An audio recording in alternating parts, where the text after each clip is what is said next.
আসসালামু আলাইকুম। SSC 25 batch. আমি অনলাইনে আসার পর থেকে কমন একটা প্রশ্ন শুনতেছি তোমাদের। মানে ইনবক্স এত পরিমাণ মেসেজ হয়ে আসছে, প্রায় 200-র উপরে এরকম হয়ে আছে, হোয়াটসঅ্যাপ মেসেঞ্জার মিলে। তো একটা জিনিস দেখলাম, তো তোমরা এমসিকিউ খারাপ দিয়ে এসে অনেকে হতাশ হইতেছে। কালকে ইভেন এরকম অনেক আমার রাতে কল আসছে যে স্যার ভাইয়া পরীক্ষার তো প্রিপারেশন শেষ, আমার স্বপ্ন হয়তো এখানেই শেষ। তাদের উদ্দেশ্যে আমি কিছু কথা বলতে চাই। পরীক্ষা দিয়ে আসছো, হয়তো 7টা 8টা 9টা যেভাবেই হোক ইনশাল্লাহ পাস থাকবে এবং ভালো একটা রেজাল্ট হবে। সো এই টেনশনটা বা এই চিন্তাটা তোমরা না করে, আমাদের রেজাল্ট তো আমাদের হাতে নাই, কারণ এটা উপরওয়ালা আর তোমরা যেমন পরীক্ষা দিচ্ছ এর উপরে বেশিরভাগ নির্ভর করবে।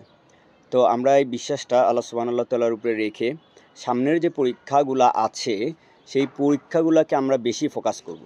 কারণ এই একটা পরীক্ষা খারাপের কারণে তুমি যদি বাকি পরীক্ষাগুলো খারাপ দাও, মানে দিয়ে আসো, তাইলে তোমার কেরিয়ার একবারে ডোনেশন। একটা পরীক্ষা যদি তোমার খারাপ হয়ে যায় ভাইয়া, এ প্লাস কিন্তু মিস থাকবে না। একটা পরীক্ষাতে এ প্লাস না আসলে সমস্যা হবে না। সো এই জিনিসটা একটু মাথায় রাখবা। সামনে যে পরীক্ষাগুলো আছে, সেটা আর্টস কমার্স বা বিজ্ঞান বিভাগ যারাই হোক, এই একটা পরীক্ষা যদি খারাপ দিয়ে সেই রকম টেনশন করো বা আগামী পরীক্ষাগুলো বা সামনের পরীক্ষাগুলো আরও খারাপ হয়ে যায়, তখন কিন্তু ভাইয়া এটা আর সলভ করে উঠতে পারবে না। সো একটা পরীক্ষা যে কয়টাই এমসিকিউ হোক বা লিখিত যেমনই হোক, আমার একটা রিকোয়েস্ট ভাইয়া, যে যেমনই পরীক্ষা দিয়ে আসো, সো এই যে পাশের চিন্তা ঝেড়ে দাও, যা হইছে দরকার নেই ওইসব ফেলে দিয়ে সামনের পরীক্ষা দাও। পাস হবে না ফেল হবে ওগুলো পরে দেখা যাবে ভাই, রেজাল্টের সময় দেখা যাবে। ওটা তোমাদের হাতে না। তোমাদের হাতে যেমন পরীক্ষা দিয়ে আসছো পর থেকে বেটার সামনের পরীক্ষাটা দেওয়া।